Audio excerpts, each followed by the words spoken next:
Uzun süredir dediğimiz gibi bir süreç içerisindeyiz. Barış ve demokratik toplum süreci. Süreç başladığı günden itibaren hem mücadele hem de örgütlenme noktasında hem de halkların demokratik bir topluma kavuşması noktasında ciddi mücadeleler yürüttüğünüzü ve yürütülmesi gerektiğini belirttiniz her seferinde. Ancak elbette devlete ve iktidara da çağrılarınız her zaman olduğu gibi sürüyordu. Özellikle bu sürecin yasal aşamaya geçmesi noktasında, somut adımların atılması noktasında çağrılarınız vardı ve bugün nihayetinde barış ve demokratik toplum sürecinde çerçeve yasanın yarın meclise sunulacağı noktasında kesin bilgiler edindik. Sizlerden de dinleyelim. Sizce 2 yılın ardından biz nasıl bir eşikteyiz? Neler öngörüyorsunuz? Biz şu an nasıl bir atmosferdeyiz Ankara'da? Siz neler tartışıyorsunuz ve yürütüyorsunuz?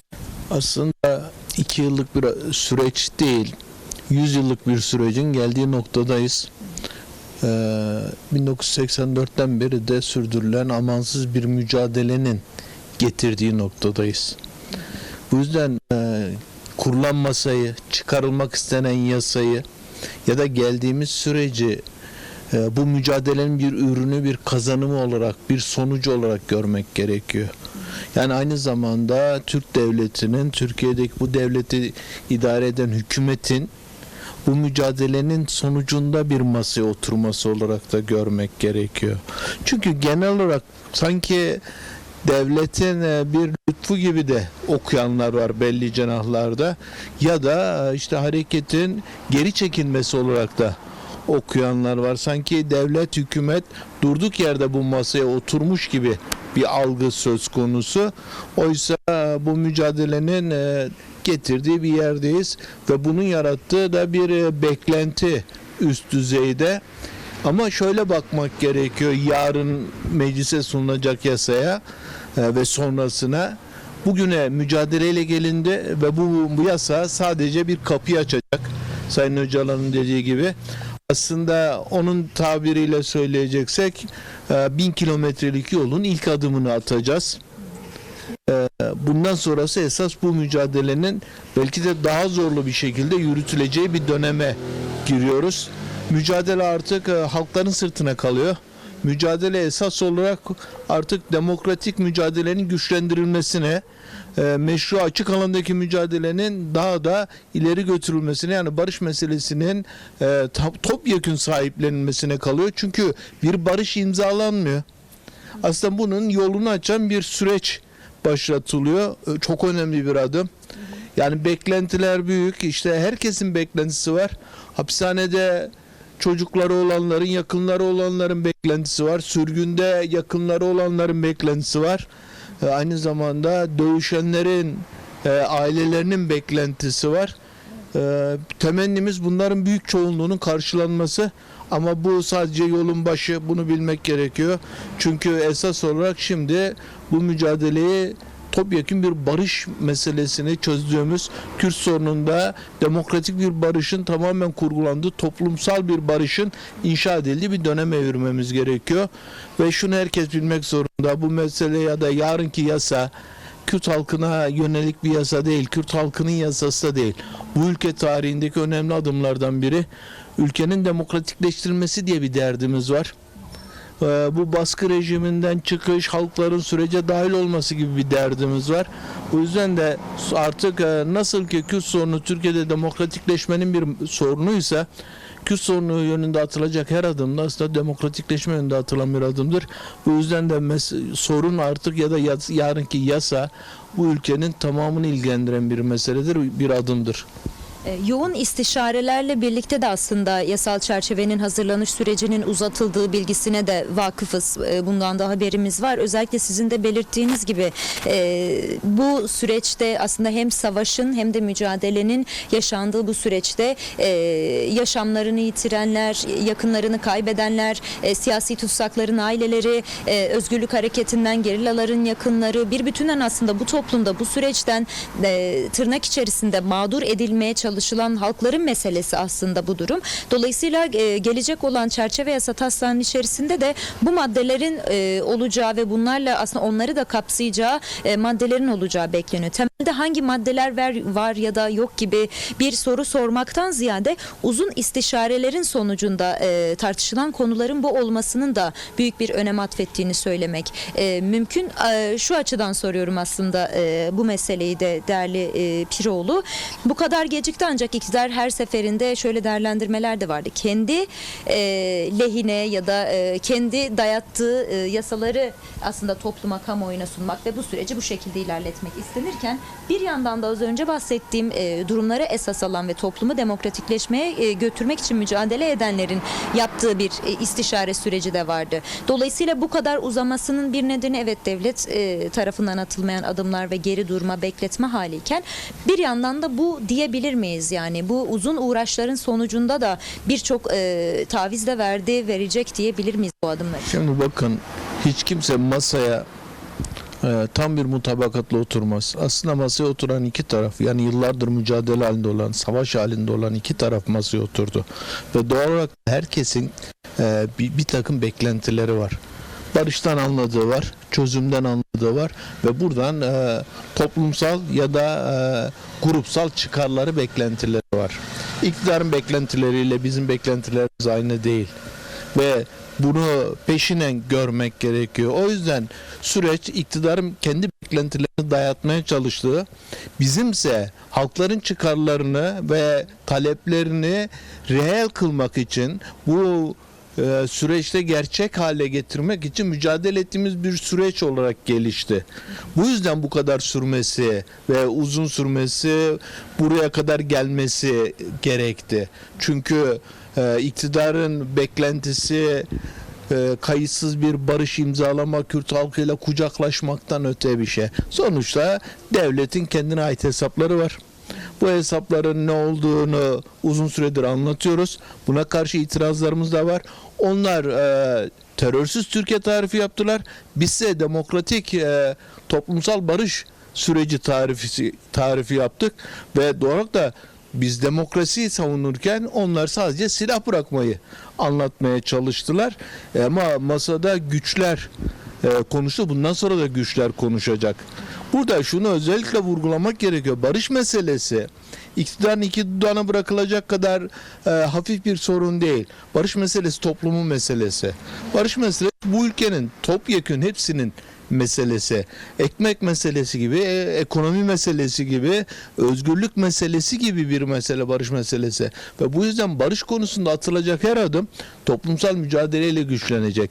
Yani iktidarın ya da devletin kendi çıkarlarını dayatması karşısında halkların çıkarlarının, taleplerinin gerçek kılınmasının tek yolu halkların mücadelesinin öne çıkması, özellikle bu saatten sonra. Yani bir mutabakat varılması, özellikle de silahlı güçlerin kendini geri çekip demokrasi alanının güçlendiğini açıklaması ve silahlı güçlerin önemli bir kısmının buraya döneceğinin savunulduğu ya da öngörüldüğü bir süreçten sonra esas olarak artık sokakta, hayatın içinde demokrasi mücadelesini, barış mücadelesini, emek ve özgürlük mücadelesini güçlendirmek gerekiyor. Hakların talepleri bu yüzden gerçekçi olacak. Buraya kadar gelmesinde de esas olarak hem Sayın Öcalan'ın hem de bir bütün olarak Kürt halkının siyasi öznelerinin demokrasi ve halkların çıkarlarını ısrarla gündemde tutmaları ve bu gündemde tutarken de bu konuda aslında devletin karşısında yek vücut ve net bir şekilde durmaların etkisi var. Aslında bir cümlenizin başında önemli bir noktaya değindiniz. Bu sadece bir yandan da tek taraflı devletin götürmek istediği bir süreçken o masada olduğunu her fırsatta belirten bir Kürt siyasi hareketi var. Kürt Özgürlük Hareketi var ve bu her iki hareket de aslında esas olarak Kürt Halk Önderi Abdullah Öcalan'ın aslında yürüttüğünü kabul eder ve bu doğrultuda bir politika üreten bir yerde duruyordu her zaman. Ne olursa olsun aynı zamanda burada toplumun kaygıları da vardı ya da ne kadar teslimiyeti dayatan bir yaklaşımda bulunsa da siz de dediniz güvenlikçi bir dil kullanıldı, terörsüz Türkiye kavramı kullanıldı vesaire. Buna karşı da aslında son kertede cevabı yine İmralı heyetiyle gönderdiği mesajda Abdullah Öcalan belirtmiş oldu. Her şey çözülmüş değil elbette ancak bu da çok önemli bir adım ve bu yasanın gelmesi. Asıl mesele bundan sonraki süreçte siz de dediniz ya 1000 kilometre bir adımla başlar aslında. Tüm bu kaygılara, tartışmalara, yasanın gelmesinden önce bile bu yanıtı vermiş oldu esasında. Son olarak önümüzdeki süreçte bir mücadele hattı kurulacak olursa ne olursa olsun nasıl bir yol izlenir sizlerden doğru? Belki bunu hatırlatırsınız son olarak. Bakın ülke çok ağır bir süreçten geçiyor. Bir yanda korkunç bir yoksulluk, sosyal çürüme ve toplumun yaşadığı ağır bir yıkım var. Öte yanda 50 yıldır süren bir savaşın noktalanmasının beklentisi, bu mücadelenin, barış mücadelesinin yükseltilmesi var. Kürt halkının barış taleplerinin güçlendirilmesi var. Ve bir yanda baskıya, emeğin hakları ve özgürlüğü için mücadelenin getirdiği bir dinamik var. Bir tarafta mücadele içinde pişmiş, olgunlaşmış bir barış hareketi, bir Kürt halkının özgürlük mücadelesi var. Şimdi yapılması gereken çok basit bir şey var. Atılmış bu adımı büyütmek, yasayla oluşacak ortamı bir demokratik barışa çevirmek, bu barışı bu ülkenin demokratikleşmesiyle beraber yürütmek için bu iki gücün, yani emek demokrasi güçleriyle barış güçlerinin ortak taleplerini, ortak mücadelesini doğruğa çıkarmak ve hem barışın yeşerdiği bir coğrafya hem de halkların özgürlük içinde yaşadığı bir toprağı yeniden kurmak için omuz omuza mücadeleyi güçlendirmek zorundayız. Gerçekten yola yeni çıkıyoruz bir şekliyle. Adım atıldı. Bu çok önemli bir adım. Bunu hiç kimseye hafife almasın. Korkunç bir adım. Devlet oturdu, dün yok saydı, görmezden geldi Kürt halkıyla, onun sözcüleriyle, onun örgütleriyle, onun önderliğiyle masaya oturdu.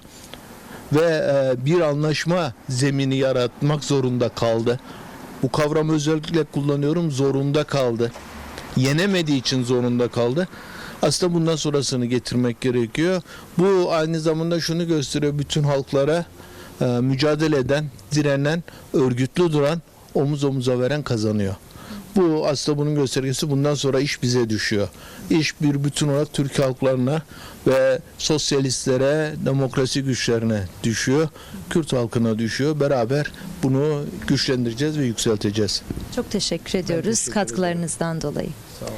Evet değerli izleyenler, Musa Piroğlu'nun değerlendirmelerini aldık. Çok kısa, ben de hem bugüne hem de yarına dair kısa bir hatırlatma yapmak istiyorum. Barış ve demokratik toplum sürecinde son gelinen aşamada beklenen çerçeve yasa teklifi yarın saat 10.30'da meclis başkanlığına sunulacak değerli izleyenler. Meclise sunulacak olan yasa teklifinin ardından saat 11'de AKP ve MHP yetkilileri ortak bir basın açıklaması yapacak. Hafta sonu ya da en geç pazartesi yasanın meclisten geçeceği bekleniyor değerli izleyenler. Çünkü AKP'li yetkililerden doğruda yapılan açıklamalarda İYİ Parti dışında bu yasaya karşı çıkacak bir partinin olmadığı da belirtiliyor bilgisini aldık. DEM Parti MHK bugün konuya dair olağanüstü toplantı gerçekleştirdi. Biz de aslında bu toplantının gerçekleştiği DEM Parti Genel Merkez önünde sizlere aktarmaya çalışıyoruz. Son gelişmeleri ancak henüz DEM Parti tarafından bir açıklama yapılmadı değerli izleyenler. Sürecin hassasiyeti açısından yarın meclise gelecek çerçeve yasanın ardından sürece ve yasalara dair değerlendirmeler yapacakları bilgisini bizlere verdiler değerli izleyenler. Çünkü dediğimiz gibi program başında da belirttik. Bugün yaptığımız programda da konuşmaya çalıştık. Sürecin hassasiyetine dair böyle bir tedbir ve önlemin alındığını söyleyebiliriz. Bazı talepler konusunda uzlaşıya varılsa da yine tartışmaya açık başlıkların olduğu bilgisi de var. Ancak bunlara dair de tartışmaların yine mecliste hukuki ve yasal çerçevede yürütüleceği bilgisini de edindik. Yarın da hem mecliste hem de Ankara'dan gelişmeleri sizlere aktarmaya devam edeceğiz. Sürece dair yarın esas kritik gün oluyor diyebiliriz. An be an elimizden geldiği kadar sizlere aktarmaya çalışacağız. Evet değerli Mahir, buradan aktaracaklarımız bu kadar. Kolaylıklar dileyelim, iyi yayınlar.